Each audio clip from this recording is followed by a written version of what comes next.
tous, j'ai l'honneur de me trouver en présence de Paul Pironnet qui est certainement l'un des tout meilleurs dans son domaine de formation PNL en France et au Luxembourg. Malheureusement, je vais pas pouvoir vous partager tout ce que j'ai appris de lui depuis ces 2 jours qu'on a passés ensemble, mais je vais essayer de vous partager des choses qui me tiennent vraiment à cœur. On va parler de 2 choses, le drame, les situations un peu difficiles comme la rupture et le bonheur.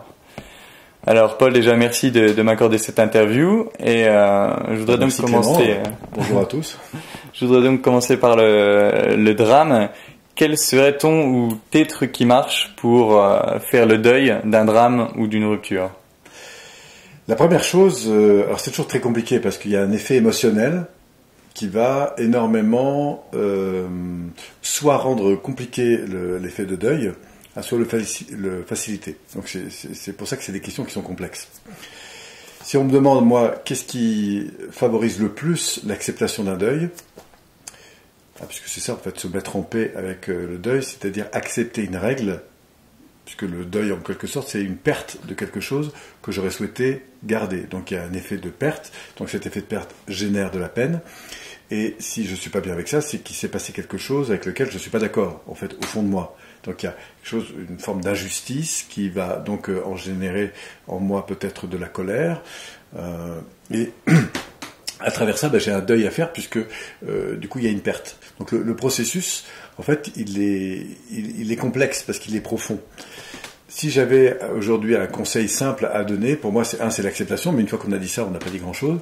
Accepter, ça veut dire, c'est peut-être se dire, et j'ai eu des pertes dans ma vie, puisque j'ai perdu ma mère quand j'avais 12 ans, j'ai perdu un frère qui est décédé, que j'ai retrouvé mort dans son appartement. Enfin, j'ai été plusieurs fois confronté à des situations de pertes importantes de proches, mais aussi à des événements de vie à travers les différentes entreprises que j'ai menées, qui m'ont engendré des coûts parfois importants et donc des pertes importantes.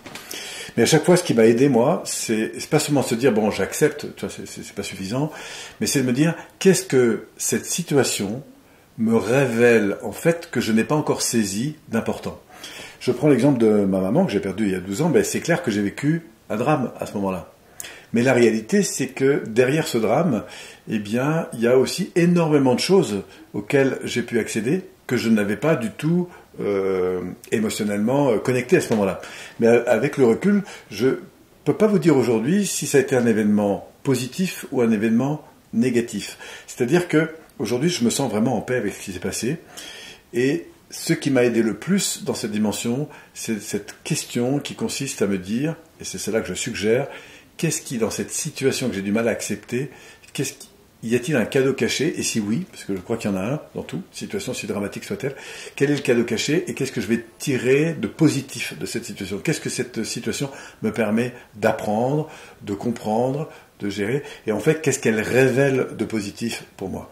Mais ça, c'est une question qui est difficile parce que l'effet émotionnel de la perte va énormément réduire ma capacité de conscience à m'ouvrir à une interprétation plus large des choses. Et puis je ne dis pas aussi tout l'effet culturel, familial, qui, quand je vais me positionner en paix à l'égard d'un événement que tout le monde juge comme étant dramatique. Si je prends par exemple l'événement qui se passe actuellement sur Paris, alors, je parle avec Charlie, cette défense, c'est vrai qu'aujourd'hui on me dit, mais Paul, comment tu ressens ce truc-là, toi, etc. Je dis, moi ce que j'ai à faire aujourd'hui, c'est accepter les choses. Accepter les choses, ça ne veut pas dire que je suis d'accord avec. Je veux me dire, qu'est-ce que cette situation me révèle d'important et de grand aujourd'hui, et en quoi dans ma vie elle peut être utile. Quand je dis utile, c'est-à-dire en quoi elle peut me permettre à grandir, moi, avec mon environnement. Ouais, je me retrouve vraiment dans plusieurs choses que tu dis, puisque moi, donc, j'ai perdu mon père quand j'avais 12 ans. Et il s'est suicidé, et je me retrouve dans 2 choses. Déjà, dans le fait que tant qu'on n'a pas trouvé quelque chose de positif, tant qu'on n'a pas trouvé le cadeau caché, comme tu disais, on est bloqué. On est vraiment dans ce stade où on peut rien faire. Et moi, ça m'a pris 11 ans, mais quand j'ai compris le cadeau caché, qui était, je me suis fait la remarque, j'ai vécu le pire, donc si j'ai survécu au pire, je suis invincible, et si je suis invincible, je peux aller au charbon pour les autres. Je peux me mettre, je dirais, au cœur de la bataille pour les autres, pour ramener les cadeaux que j'ai trouvés et aider les autres de manière sans limite. Je peux aider les autres sans limite. Quand j'ai compris ça, ça m'a permis vraiment de me libérer. Mais tout de suite derrière, il y a ce sentiment un peu de culpabilité si je vais bien, est-ce que je suis quelqu'un de bien? Qu'est-ce que vont penser les autres? Et est-ce que je l'aimais suffisamment? Et c'est vrai que je me retrouve vraiment dans cette idée d'un peu de pression sociale auquel j'avais jamais pensé comme ça, mais je comprends maintenant pourquoi ça a été un peu dur d'accepter de voir ça comme un cadeau. Et c'est vrai que je pense que c'est l'environnement social, familial, social, culturel va être un frein souvent important, justement parce qu'on a le sentiment, on va rentrer donc en comparaison. C'est que la comparaison pour moi c'est une mauvaise chose, c'est-à-dire quand je commence à me comparer à l'environnement. Alors je peux me comparer parce que je cherchais à m'évaluer de manière positive, il y a une dimension qui peut être positive, mais quand je suis dans la comparaison avec oulala, qu'est-ce que les autres vont penser de moi, etc., bah, je ne crois pas que ce soit très utile en fait. Bon, mais on ne peut pas y vraiment échapper à 100% à ce type de processus. Mais là encore, toi justement, qu'est-ce qui a été l'élément déclencheur? Si à un moment donné, il y a quelque chose qui s'est passé, ça a pris peut-être 11 ans, comme tu le dis, mais il y a un moment donné quelque chose qui s'est passé. Est-ce que tu te souviens exactement ce qui s'est passé? Ce qui s'est passé, alors il y a eu une démarche où il y a eu deux événements. Il y a eu un événement où j'étais à Malte, je vivais là-bas et je suis arrivé dans un endroit, une zone en chantier. Et j'ai eu envie d'escalader. Il y a eu un échafaudage avec un pont et tout ça. Et j'avais cette envie un peu de me mettre en danger. Donc j'ai commencé à escalader le truc. Et là, j'ai senti le vent sur moi. Je sentais un peu la peur. Mais en même temps, je me suis dit, tiens, si j'ai peur, c'est peut-être que j'ai pas tout à fait envie de mourir. Ce que je pensais faux, juste avant. Et j'ai commencé à me sentir vraiment, du coup, en vie parce que possibilité de la perdre. Et là, j'ai ressenti du plaisir de me dire, je suis en train de faire un truc qui est fort. Donc à partir de là, je me suis dit, tiens, si je peux ressentir un petit peu de plaisir, qu'est-ce que je peux faire d'autre? Et du coup, j'ai été dans une démarche où je me suis dit, je vais d'abord chercher toutes les choses qui peuvent m'apporter du plaisir, qui peuvent me faire me sentir bien, ce qui m'a bien élevé. Et ensuite, je me suis dit, si j'ai réussi à améliorer tout ça, pourquoi pas attaquer le cœur du problème? D'accord. Et c'est là que je me suis dit, je vais tenter. Je vais tenter des choses que j'ai appris notamment de PNL, reframing, enfin recadrage, d'essayer justement de se mettre dans une démarche de voir le bon côté, etc. Donner un sens, donc un cadre différent à ce que l'on vit, quoi. Donc c'est vraiment une affaire d'interprétation des choses. Alors après la question, moi je dis souvent, quelle que soit la croyance, ce qui importe c'est pas la croyance, c'est qu'est-ce qu'elle va permettre. Donc j'ai envie de dire c'est la même chose avec nos interprétations. C'est quelle que soit l'interprétation que l'on ait, est-ce que cette interprétation me permet de grandir, de m'ouvrir, de m'élever, de me sentir mieux avec le monde qui m'entoure, ou est-ce que c'est l'inverse? Et aujourd'hui, ce qui détermine le plus ma réflexion quand on parle d'interprétation, c'est de me dire qu'est-ce que cette interprétation me permet, puisqu'après tout, comme tout est possible en termes d'interprétation, on pourrait dire qu'on se raconte des mensonges en permanence.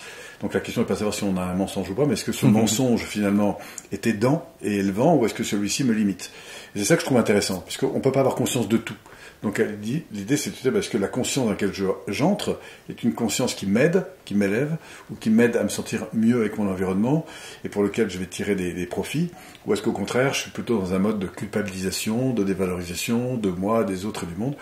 Et pour ça, c'est pas très compliqué, ça. Imaginez simplement que vous rentrez chez vous avec votre conjoint, et que vous passez votre temps à lui dire ce que vous n'aimez pas, ou au contraire ce que vous appréciez de lui. C'est la même chose avec moi-même. Si je passe mon temps à me culpabiliser sur ce que je ne devrais pas penser ou ce que les autres pensent de moi de négatif, c'est pas du tout la même chose que je me dis, tiens, qu'est-ce qu'il y a de positif, de génial, de chouette dans ce monde, qu'est-ce qui m'élève chaque matin, donc ce mouvement un peu qu'on voit de plus en plus avec ces personnes qui, tu en parlais toi-même, on en parlait un petit peu avant la vidéo, cette importance que tu apportes aussi au fait d'être gratifiant à l'égard de ce qui t'arrive, de ce que tu vis, etc. Simplement parce que ça te met dans une dynamique de croissance qui est évidemment évidente, quoi.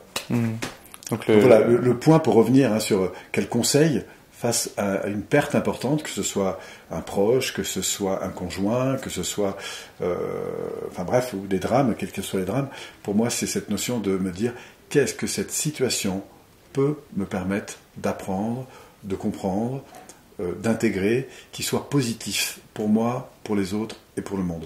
Et à partir du moment où je rentre dans cette dynamique, je sors de la dualité, de la destruction, pour aller vers l'unité, c'est-à-dire la construction. Voilà. Donc après, la question c'est dans quelle dynamique j'ai envie d'être. Et ça, c'est un choix qui appartient à chacun, et j'ai envie de dire, on est libre de ce choix. Ok, donc vraiment le truc qui marche, c'est de trouver une interprétation qui sert un but que j'ai envie d'intégrer. Bah, si j'ai envie que ma vie ait un sens et lui donner, ou lui trouver, en tout cas le sens qu'elle a, ce qui est ma vocation première, quand je fais de la PNL, alors tu disais le premier numéro 1 en France, je suis pas sûr d'être le premier numéro 1 en France. On est un ensemble de personnes qui effectivement, enfin je te remercie de cette considération, mais on est nombreux à être excellents et excellents de manière différente. Et ce qui est intéressant, c'est cette dynamique collective. Et c'est vrai que est-ce que je suis le premier ou le deuxième ou le troisième ou le dixième, très franchement, c'est pas une question qui m'intéresse beaucoup. Par contre, ce qui m'intéresse, c'est que ce soit avec la PNL ou avec beaucoup d'autres approches qui ont leur place aujourd'hui dans le monde du développement. Moi, c'est ce qui m'intéresse, que ce soit quand on parle de religion, quand on parle de développement personnel, etc. C'est me dire qu'est-ce qui, dans ton système de croyance, dans ta pratique, qu'est-ce qui t'apporte et qu'est-ce qui t'élève et qu'est-ce qui te permet d'être au mieux avec toi-même, avec les autres et avec ton environnement. Voilà. Est-ce que tu prônes sert la croissance ou sert la division? Et c'est ça qui m'intéresse aujourd'hui, c'est d'être le plus en plus aligné sur cette dimension de croissance ou de destruction. Et j'ai envie de dire, chacun a le choix. Ça, pour moi, c'est très important. On a le choix.